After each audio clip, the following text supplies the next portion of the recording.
question, if you have one, please raise your hand and we will get a mic over to you. We'll start down here with Holly. Hey Daniel, Holly Kane with the NASCAR Service, and I've been asking other people this, but when you go into this event, do you expect there to be a little bit more aggression? I can remember road courses years and years ago, and it wasn't quite like the racing is now. Just in terms of the aggression and things like that. Do you just know that going in, or would you completely disagree that it's no different than any of the other races? Yeah, well, first of all, I'm super excited to be here. I think that the race is amazing. The event is unbelievable. I want to give a lot of credit to NASCAR and to you guys and all the media and the entire city for putting this amazing event together.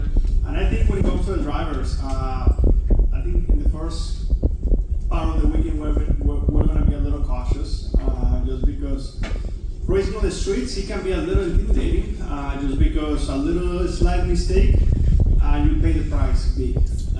But as the race weekend goes, we're going to get more and more comfortable, and everyone's going to get more and more aggressive. And I just think that's great. I think that last year we all learned a lot, drivers, race teams, even NASCAR. And this second year, I feel that we come with a lot more knowledge and we're more prepared. So I'm really excited and I'm looking forward to see who's going to be contending up front, because I think that last year, if I remember correctly, there were maybe 5, 7 of us that were up front with an opportunity to win the race. But I can assure you that there's going to be way more than 7 cars fighting for the win this time, just because everyone keeps getting better, and that's going to make the race more exciting for everyone. We'll come down here to Zach. Zach on NASCAR.com. Daniel, having Shane to lean on as a teammate heading into this, how has he been able to help you and Ross prepare for this year's event? I know he's racing in a Colin car, but obviously there's still a strong trackhouse connection between you guys and Zane as well. Yeah, honestly, I felt that last year he helped the entire program a lot, because, like I said, nobody had experience in street courses last year. In my entire career, I've been racing already for 20 years, and in my entire career before last year, I had 2 races in the streets. One is in go-karts and one is in a Trans Am, and that was it. Ross never been in a street course before. Most of us never been in a street course before. Shane, he's been in street races like 100 races. So his experience in street course races is tremendous. Last year he had more experience than the entire field combined. So last year I would say that he really helped a lot. This year I still believe that he's helping the entire program. With that being said, the entire team already has knowledge. Everyone has experience. Everyone knows already what to expect, what to do, what not to do, and things like that. So I believe that Shane is going to be extremely strong this weekend again. But I think that there is going to be, like I said, a lot more contenders in the mix. We're going to go right here in the middle to Noah, then to Reed, then to Jerry. Noah Poser, Northwestern. Hello, Daniel. A couple questions for you. First, I was just wondering, how did you celebrate your first 4th of July as a U.S. citizen? Oh man, that's I'm actually kind of. It was a little different. Most of the 4th of July, I go with friends. We do barbecue. Sometimes we go to the lake and things like that. And my first 4th of July as an American citizen, I was unpacking because I just moved. So it wasn't very exciting. It was actually kind of a little boring. But it's how it is. It's been a little bit busy at home lately. And then you obviously didn't get the finish you would have wanted to do last year, and you've had a bit of a struggle these past few weeks. But your teammate won here last year, and Ross was close to winning last week. How does the speed within the organization give you confidence going into this weekend? Yeah, we see. Definitely running well helps. Running well helps, and we have to build on that. With that being said, I'm a very realistic person. I don't like to. I like to live in planet Earth. I don't like to be in a different planet with things that are not realistic. And the reality is that last week, I would say that in Asheville, we had a good run. We had maybe a between 10 to 15 place car before all the cautions fest that we had there at the very end. We were running 13 or 12.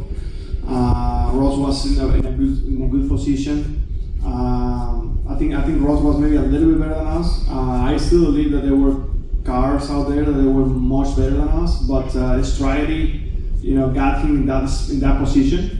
So that's only, for me, that's when I start thinking about being realistic. Like if you tell me, hey, Daniel, you guys almost won last week. Yeah, I think the one team did an amazing job executing a good race, making some good calls, good strategy, and things almost work out for them. But they didn't have a speed to flat out win the race. So we still have work to do in road course stuff. Last time in Sonoma, I think the one actually was pretty good. We were okay. We were not very good. We finished 13, which is not very good. So we are thinking a little bit outside the box, coming here to Chicago. Some of the things that worked for us in the past, and some of the things that we have learned the last few months, and see where we stack up. We all have confidence that if the car is close enough in a side practice, we're going to be contending. We just have to be in the ballpark, because if you're not in the ballpark starting the 20-minute practice, that's it. You cannot make a slow car a fast car in 20 minutes. It's impossible. So pretty much right now, as we talk here, there is some race cars down there, and nobody knows yet, but there is some cars that are going to be very fast, and there's going to be some cars that are going to be okay, and some cars that are going to be slow. So hopefully we have some of the cars that are going to be fast, and we can make it a little bit faster in those 20 minutes and go execute in the race. We're going to go to Reed, then Jerry, then to Nate. Reed Spencer with NASCAR Wire. You're one of a handful of drivers, Cup drivers who are running both races. Is this Xfinity race one you particularly wanted to do? And how can that inform what you do on Sunday? Is there a tremendous value to running the race on Saturday? Yeah, that's a very good question. If we were right now, we were in Sonoma or Watkins Glen or any of these racetracks, and I had an opportunity to run the Xfinity race, I may do it, I may not. I don't know. Like, I would have to really think about it, because the cars are so different nowadays that it can be helpful or it can be hurtful, because the cars are extremely different. The transmission is different, the engine is different, the suspension is different, everything is different. The only thing is the same, that they have 4 tires, but everything else is different. But here in a street course, like I was talking earlier, I personally don't have a lot of experience in street courses. I have had 3 street courses so far in my career, in my life. So the more laps that I can get, the more reps that I can get in this track, I'm gonna take it. So I had a great opportunity there with Mario and his group, and hopefully we can make the most out of it. They've been working very hard to make this race car as good as possible, and I'm really looking forward to get some extra reps. With that being said, I have in mind very clearly that the car is going to be completely different, and the transmission is going to be different, and everything is going to be different. Brakes are going to be different. But the goal of this for me is to give Mario and his group a good result, and also for me to get some extra reps in a racetrack that I know that is different than 99% of the schedule that we have in NASCAR. We'll go to Jerry and then to Nate. Jerry Jordan, you can start that.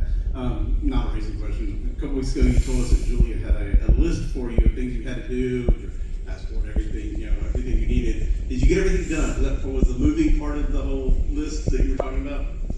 Yeah, she's been staying busy lately. Between the moving and the wedding, there is a lot going on, man, and she's putting me to work. Just like if I didn't have a lot going on already with the racing and stuff, but no, it's been very good. She's great. She works very, very hard, and she can be a little stubborn sometimes, just like myself. I cannot complain too much about it, because I feel like I'm the same way. But yeah, everything is great. Life is amazing, and we're having a heading in the right direction. Slowly we're building more speed between Squid, myself, the engineers, and everyone in the 99 group, and also in the one group. So yeah, I think we're going to be in a pretty good spot once the playoffs start. We'll come right down here to Nate. Nate Ryan, NBC Sports. Daniel, when you talked about SDG kind of elevating the entire Trackhouse program, obviously he's got a completely different style with the right foot braking and technique. So how do you take that data when you can't really mimic what he's doing? Like how do you take like what he's able to do, or looking at like, oh, he brakes here, he turns here, like how do you apply that and improve you and Ross, knowing that you guys aren't going to switch over to be right foot brakers tomorrow? That's a great question. That's a very, very good question. It's just a different style. Do I think that it's an advantage to do what he's doing? I don't think so. But whatever he does and the way he is doing it, the time that, because it takes some time, right, to be from the gas pedal to the brake. That time that the car is settling is working for him. And I believe that some corners it works for him and some others not so much. So, we went to Indianapolis last year, and his style, he was good, he was fast, he finished in the top 10, but he wasn't as dominant as here. So I felt that there is definitely something there to learn. I believe, and this is just my personal opinion, is that the clutch deal that he does is a huge advantage in the Xfinity Series, and not so much in the Cup Series. Again, this is just my opinion. And the reason of that is because in the Xfinity Series you have the wheel hub, right? And you can control that with the clutch. In the Cup Series, we don't have wheel hub. It doesn't exist. We have a lock, but it doesn't jump. So it's a little bit different, but definitely his style works. And it's funny because I was talking to Shane about this a few weeks ago, and when I moved to the United States 12 years ago, I used to do that. I used to do exactly what he does now, because the NASCAR Mexico stuff, you needed to use a clutch to shift. So I used to do exactly the same thing. And it took me a year or two to swap my mentality and my style to what everyone does here. So, and he told me that he's too old to change. So, well, no, it works for him, and I think he's going to continue to be very strong. I'm really looking forward to race against him. But it's impossible to really know if he's better or worse, or I mean, he's just a good race car driver. I honestly believe that even if he was braking to the left, he will be just as good. He's just good. Did you think about maybe switching back because you know how to brake your brake? I mean, I feel like I can do it. I can do it if I give it a shot. I just don't believe that in the Cup Series, like a lot of people think that's one of the reasons why he won here last year. I don't think so. I think that he won here for many things, and that's part of his style. But I believe that I can replicate what he does with the right foot brake, with the left foot brake. It's everything about timing. So the clutch part, I cannot replicate that because my left foot is either in the brake or in the clutch. It cannot be both.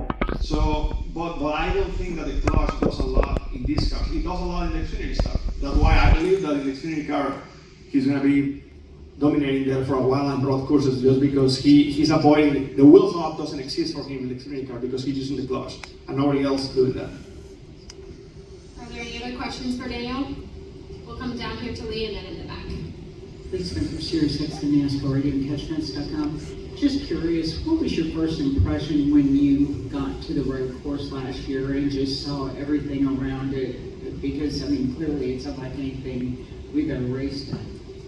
For me, the coolest part of everything is to walk to the track and see fans left and right. That's super cool, I was actually just doing an interview downstairs, and I felt like it's super personal, for many people here to come race in Chicago, in the streets of Chicago, and next week, people is going to be driving on these roads that we're going to be racing 170 miles per hour, and they're going to be running 45, and they're going to say, man, these guys were running yesterday here at 160, 170 miles per hour.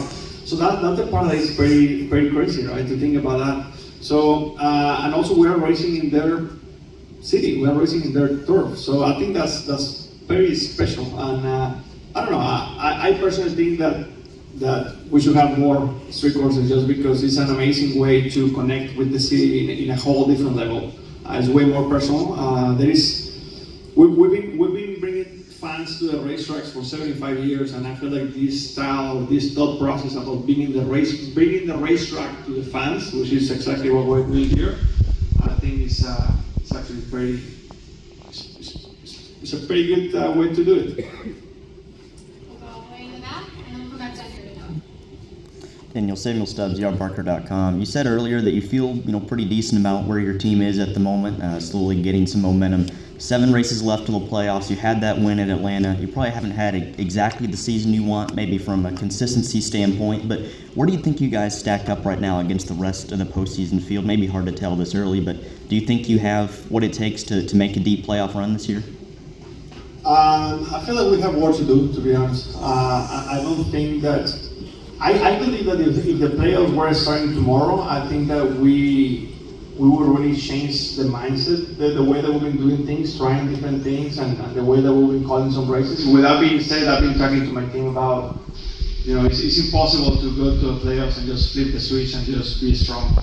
But I think that when we have good speed, we're good. We can execute a good race and we can run in the top 10, top 5 all race long. I mean, we did it. We did it in Iowa and in Nashville last weekend. I felt like we didn't qualify well at all, but the car actually was much better on Sunday, and we were able to drive through the field, and we were running the top 15. So we just have to be a little bit more consistent. Like New Hampshire, for example. New Hampshire, I mean, probably the worst car I ever had in New Hampshire. I mean, the car was bouncing like crazy. We just can't. I talked to my guys about this. Like, we're gonna miss some races, right? We're not gonna have a great car every single weekend. But the weekends that we miss, we cannot miss by a lot. Our misses should be running top 20, not running 30th. If we run 30th in the playoffs, that's it. We can say goodbye to the playoffs. So it's just very important just to be smart about our decisions. How we're gonna make sure that we are competitive, and if we're gonna miss it by a little bit. Don't try to hit home runs, because you're not gonna win a championship by trying to hit home runs. First, you have to go to base 1, base 2, base 3, and then once you get that cycle going, then you can start hitting some home runs. And I feel like, in a way, sometimes we've been trying to hit the jackpot a little bit too much as a group. So we just have to be a little bit better with that, and I think then we're gonna be ready to make a deep run in the playoffs.